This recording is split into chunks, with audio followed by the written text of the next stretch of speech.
Halo semuanya, di video sebelumnya Nextrend udah nge-review Asus Zenfone 8 secara keseluruhan. Nah, kali ini gue mau nge-review HP tersebut khusus dari segi performa gamingnya.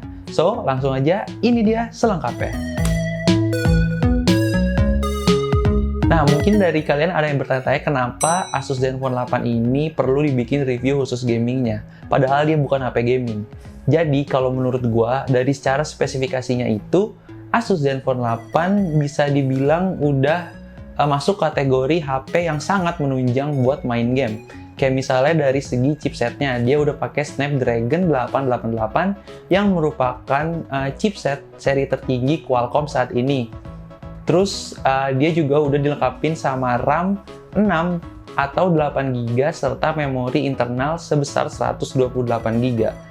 Dan satu lagi dia juga punya fitur gaming namanya itu Game Genie. Oke, langsung aja kita masuk ke review Asus Zenfone 8. Oke, jadi game pertama yang gue mainin di sini adalah Mobile Legends dan Free Fire Max. Untuk settingan grafisnya, dua game ini itu udah ngedukung dengan settingan rata kanan, dan secara gameplaynya juga gue mainin dua game tersebut itu udah nyaman dan lancar banget.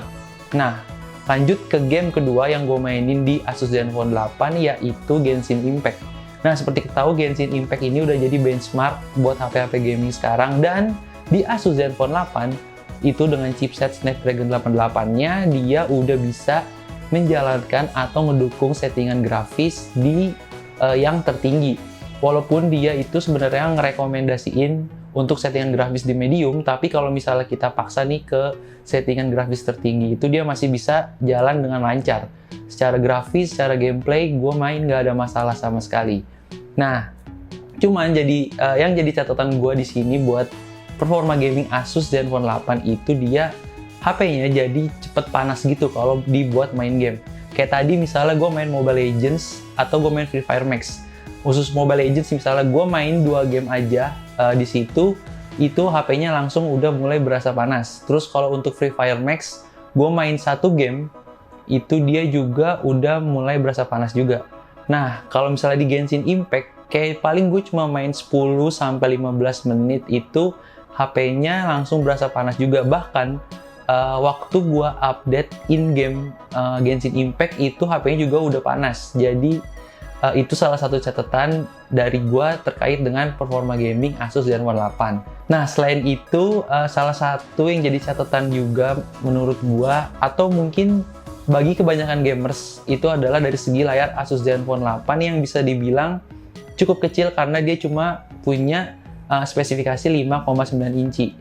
Walaupun secara spesifikasinya itu kecil, tapi kalau menurut gue pribadi sih, untuk dipakai main game ya, karena gue suka HP-HP yang compact, layarnya nggak terlalu jadi masalah. Cuma mungkin buat kalian yang suka main game, yang juga butuh layar yang besar, mungkin layar dari Asus Zenfone 8 ini perlu diperhatikan dan jadi catatan juga.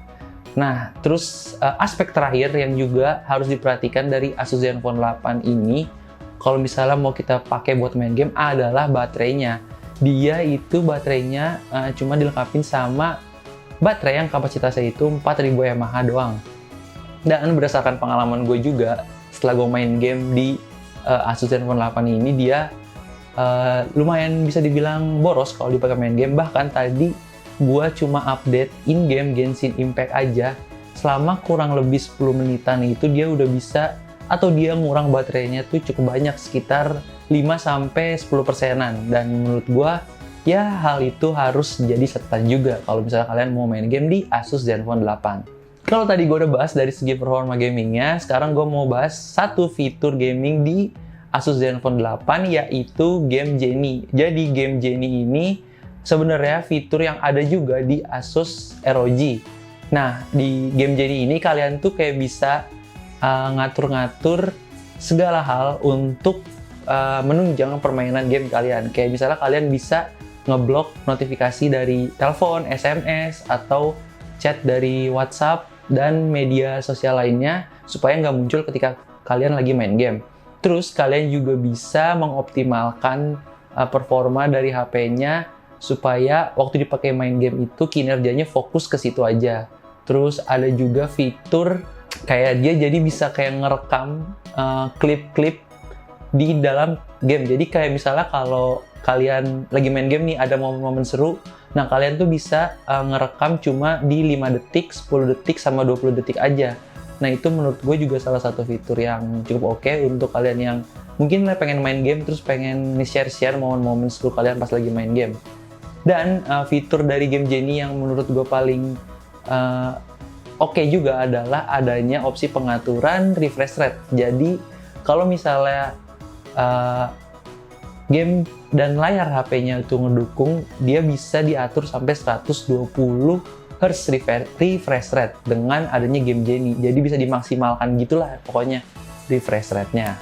Oke, jadi kesimpulannya, Asus Zenfone 8 ini sangat bisa untuk dipakai bermain game.